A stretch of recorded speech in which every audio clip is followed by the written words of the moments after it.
Welcome friend to my channel studify AK. अब आज हम लोग कंटिन्यू करने वाले हैं अपनी अमीन की सीरीज, जिसमें आज हम लोग पढ़ने वाले हैं chemical reaction of amine. So basically ये मेरा थर्ड वीडियो है जिसमें मैं बता रहा हूँ about the chapter amine, 12th organic की बोर्ड का कवर करने वाले हम लोग सारा। ठीक है, सो हम लोग अमीन के बारे में बात करें। ठीक है, तो यहाँ पे लिख देते हैं कि अमीन भैया ये है जिसपे एक लोन पेयर ऑफ इलेक्ट्रॉन होता है जस्ट लाइक द अमोनिया, क्योंकि अमोनिया का एक डेरिवेटिव है। ठीक है, सबसे पहले बात करते हैं बेसिक कैरेक्टर कि बेसिक कैरेक्टर ऑफ अमीन कहाँ से आता है। ठीक है, अगर मैं बात करूँ अमीन की तो उस पर एक लोन पेयर ऑफ इलेक्ट्रॉन होता है। ये याद करने वाली बात है। मान लो मैं HX से यहाँ पे रिएक्शन करा दूँ। ठीक है, तो यहाँ पे हमारा एक तरीके का सॉल्ट बन जाता है जो हमने देखा, जिसको हम NOH के साथ रिएक्ट करा के 1 डिग्री बना लेते, 1 डिग्री अमीन बना लेते। सॉरी, वो अमोनिया के साथ कराते हैं, इस तरीके से बना लेते हैं, सॉल्ट बन जाता है एक हमारा। तो ये एक इंपॉर्टेंट रिएक्शन इसमें बेसिक कैरेक्टर को बता रहा है। बेसिक कैरेक्टर को कैसे बता रहा है, हम ये भी बता दूँ। ये एक एसिड बेस रिएक्शन ही तो है। ये कौन सी रिएक्शन है?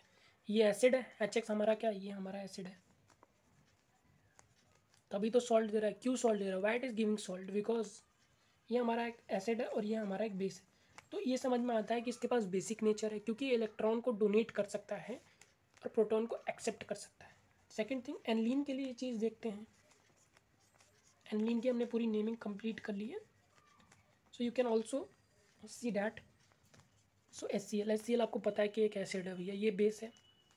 पता नहीं अभी। ठीक, एक इम्पॉर्टेंट आयन बनेगा, वैसे ही होगा। यहाँ पे बन जाएगा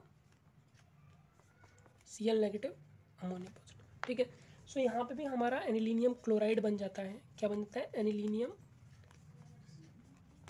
क्लोराइड बन जाता है। ठीक है, सो यहाँ पे भी हमारा क्या, ये एक एसिड की तरह इस्तेमाल किया जा रहा है और ये सॉल्ट दे रहा है, मतलब ये ज़रूर से बेस हो। तो ये हमें बताता है इसके कैरेक्टर के बारे में कि ये हमारा क्या है। जो हमारा अमीन है वो क्या है? लुईस बेस है। लुईस क्या है? बेस है। लुईस बेस क्या होता है? लुईस बेस वो होता है जो अपने क्या कर सके, डोनेट कर सके, किसको? इलेक्ट्रॉन्स को। ठीक है, वो इससे क्या बनाता है? लुईस बेस बनाता है अकॉर्डिंग टू दिस। ठीक है, इलेक्ट्रॉन डोनेट कर सकता है तो बनाता है। और ये एक न्यूक्लियोफाइल भी है। न्यूक्लियोफाइल की बात करूँ तो पॉजिटिव चार्ज लवर। ठीक है, so this is nucleophile also and this is Lewis base also. ठीक है, सो ये इसके रिएक्शन के बारे में बहुत कुछ बताता है। ठीक है, और इसको हम लोग for better understanding we can also use KB। ठीक है, सो KB हमारा डिसोसिएशन कंस्टेंट होता है। किसके लिए? बेसिक के लिए। किसी भी बेस के लिए एक डिसोसिएशन कंस्टेंट का काम करता है KB। अगर मैं बेसिसिटी की बात करूँ, कोई बेसिसिटी कोई कितना ज़्यादा बेसिक होगा वो इक्वल टू है कोई किसकी KB की वैल्यू ज़्यादा होगी। ठीक है, जिसकी KB की वैल्यू ज़्यादा होगी मतलब ये क्या है हमारा? Dissociation constant. डिसोसिएशन कांस्टेंट क्या? This is dissociation constant for what? For base. ठीक, KB जैसे K होता है।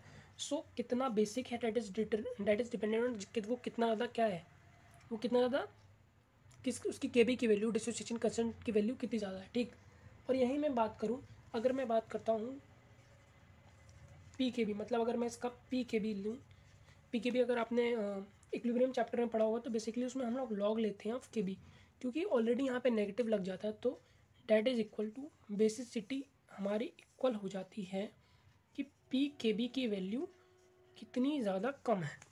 जिसकी ज़्यादा कम होगी उसकी जो वो जिसकी जितनी ज़्यादा कम होगी वो उतना ही बेसिक होगा। ठीक है, फॉर एग्जांपल मैं मिथेनामीन की बात करूँ, RCH2NH2, तो उसकी PKB की जो वैल्यू है वो है 3.38। ठीक, और वहीं मैं बात करूँ एनलीन की, किसकी? एनलीन की मैं बात कर लूँ। ठीक, ये बन गया आपका एनलीन।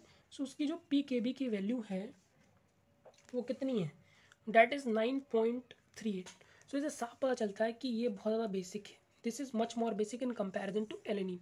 अब एनिलीन क्यों कम बेसिक है, दैट इज़ ऑल्सो उसकी मैं बताऊंगा क्यों वो इतना ज़्यादा कम बेसिक है एंड वाई दिस एनिलीन वो sorry this methenamine is very very basic.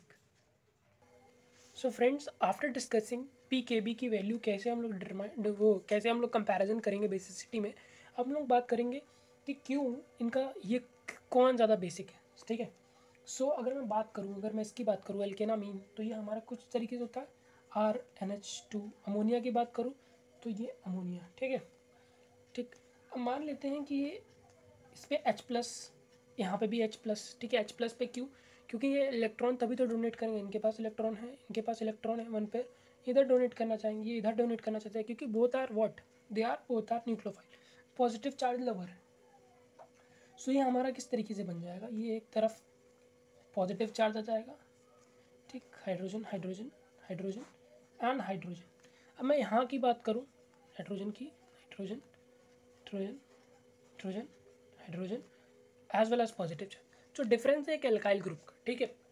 अब मैं बताऊँ, ठीक है, तो ये वाला जो है ना, ये प्लस आई इफेक्ट देगा, क्योंकि हम जानते हैं कि CH3 जो भी अल्काइल ग्रुप होते हैं वो हमारा प्लस आई इंडक्टिव इफेक्ट देते हैं। और इंडक्टिव इफेक्ट मतलब जो प्लस इंडक्टिव इफेक्ट जितना ज़्यादा होगा ना, बेसिक करेक्टर उतना ही क्या हो जाएगा, उतना ही क्या हो जाएगा, डिक्रीज हो जाएगा। ये बात याद रखिए कि बेसिक करेक्टर जो हमारा इस तरीके से, जो पॉजिटिव इंडक्टिव इफेक्ट होता है, with increment of positive inductive effect basicity हमारी डिक्रीज हो जाती है। तो अकॉर्डिंग टू दिस फिनोमेना की वजह से हम कहेंगे ये, बट ऐसा बिल्कुल भी नहीं होता है। This is not the expected thing, ऐसा बिल्कुल भी नहीं होता है।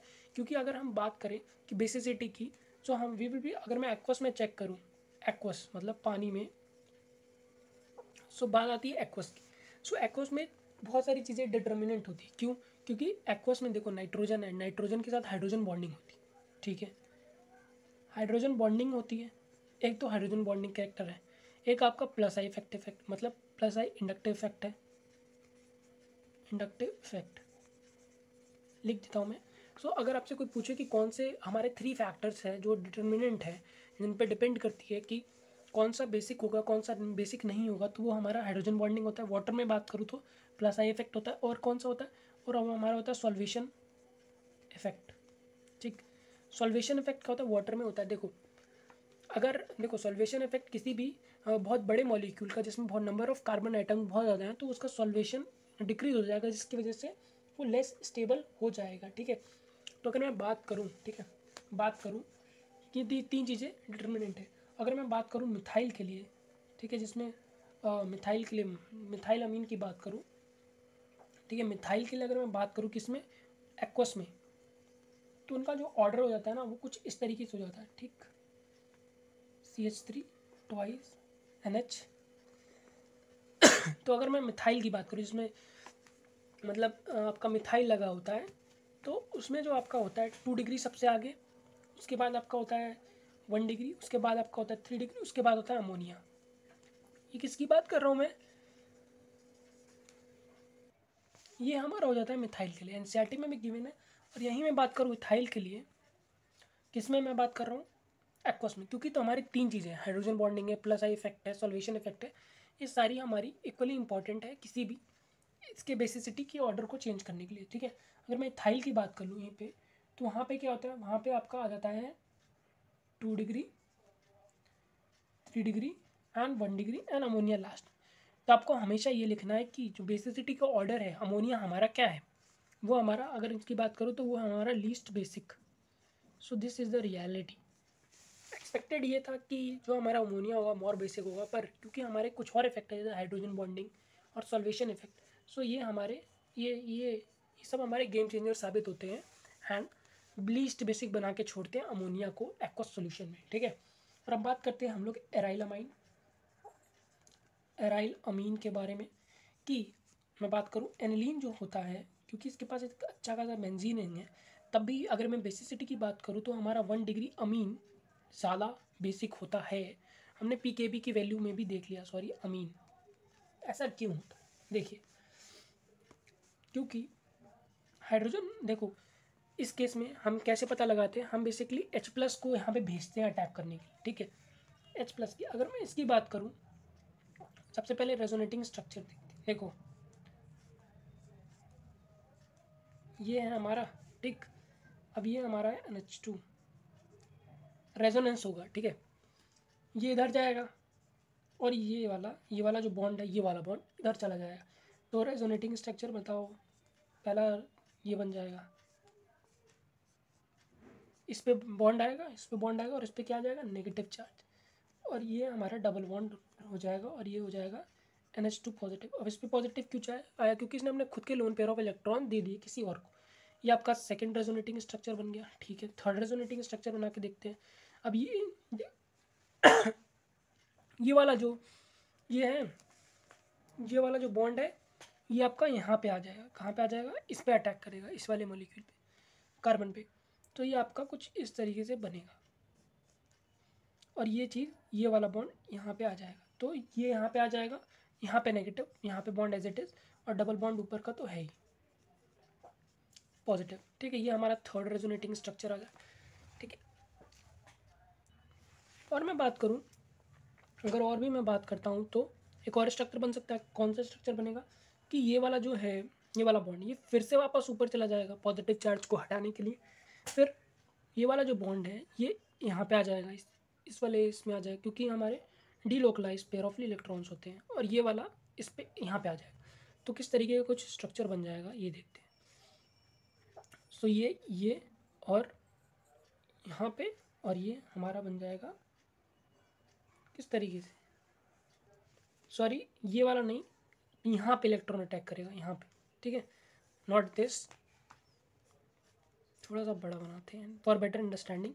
ये वाला जो नेगेटिव चार्ज है ये ऑफकोर्स यहीं पे आएगा और ये यहाँ पे आएगा, बट ये वाला जो बॉन्ड है वो इस कार्बन पे आ जाएगा एज अ नेगेटिव चार्ज, और ऊपर का डबल बॉन्ड ही रहेगा। ये रेजोनेटिंग स्ट्रक्चर आपको आना चाहिए। ये हमारा फोर्थ हो गया। अब ये लास्ट वाला जो बनेगा वो होगा ये। ठीक, तो ये है बेसिकली ये वाला, ये जो यहाँ पे अटैक करेगा, और ये वाला जो डबल बॉन्ड है ये ऊपर इस पॉजिटिव चार्ज को हटाने के लिए चला जाएगा। सो ये आपका NH2 फिर से आ जाएगा और ये आ जाएगा। ठीक, ये वाला स्ट्रक्चर आ जाएगा। टोटल 5 रेजोनेटिंग स्ट्रक्चर बनेंगे किसके मॉलिक्यूल में, एनिलीन के मॉलिक्यूल, एनिलीन के मॉलिक्यूल। ठीक है, एनिलीन 5 रेजोनेटिंग। और वहीं मैं बात करूँ एनिलीनियम आयन की। एनिलीनियम आयन किसे कहते हैं ये देख लीजिए। एनिलीनियम आयन ये होता है आपका ये डबल बॉन्ड, और ये, ठीक, इसे क्या कहते हैं हम लोग, एनिलीनियम आयन, एनिलीनियम आयन। ठीक है, सो बेसिकली इसके कितने रेजोनेटिंग स्ट्रक्चर होंगे, 2 रेजोनेटिंग स्ट्रक्चर। क्यों, देखो एक तो ये है, मतलब A1 2 3, एक तो ये वाला आ जाएगा रेजोनेटिंग स्ट्रक्चर, और एक तो ये वाला आ जाएगा। मतलब सिर्फ जैसे एक बेंजीन में हमारे 2 रेजोनेटिंग स्ट्रक्चर्स होते हैं, बेंजीन में हमारे 2 रेजोनेटिंग स्ट्रक्चर होते हैं, वैसे यहाँ 2 रेजोनेटिंग स्ट्रक्चर हो। इसका मतलब ये है, जो ये लोन पेयर ऑफ इलेक्ट्रॉन्स है ये हमारे किसमें, रेजोनेंस में इन्वॉल्व है। रेजोनेंस में इन्वॉल्व है इसलिए लोन पेयर ऑफ इलेक्ट्रॉन को डोनेट नहीं कर सकते, और ना ही किसी प्रोटॉन को इस तरीके से एक्सेप्ट कर सकते हैं, और एक्सेप्ट करते भी हैं तो 2 रेजोनेटिंग स्ट्रक्चर है। इस वजह से ये जो होता है हमारा बहुत ही ज़्यादा क्या होता है, ये हमारा बहुत ही ज़्यादा लीस्ट बेसिक है। ठीक है, ये एनिलीनियम भी हमारा क्या आता है, लीस्ट बेसिक आता है, लीस्ट बेसिक।